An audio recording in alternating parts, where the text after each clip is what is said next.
అసలు అందం అంటే ఏంటి? అది రూపమో, రంగో, అలంకారమో కాదు. ఏ ఒక్కరి జడ్జ్మెంటో, అభిప్రాయమో కాదు.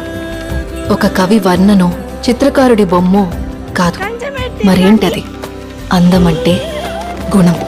అమ్మాయినయుండి చెప్తున్నా, I don't want people to call me beautiful. దాని బదులు నీది కష్టపడే తత్వం, నీలో కరుణ ఉంది, నీకు ధైర్యం ఎక్కువ, నువ్వు తెలివైన దానివంటే నాకు సంతోషం. Address us by our qualities. MS Subbulakshmi అంటే భక్తి, అందం కాదు. మదర్ తెరెసా అంటే కరుణ, అందం కాదు. ఐన్ ర్యాండ్ అంటే తత్వం, అందం కాదు. సరస్వతి అంటే విద్య, దుర్గా అంటే ధైర్యం, గౌరీ అంటే తపస్సు, లక్ష్మి అంటే శుభం. ఇలా ఏ దేవతనైనా ఆమె క్వాలిటీస్ కోసమే పూజిస్తారు, ఆమె అందం కోసం కాదు. నీ గుణాలే నీ సంతకమవుతాయి, నీ అందం కాదు.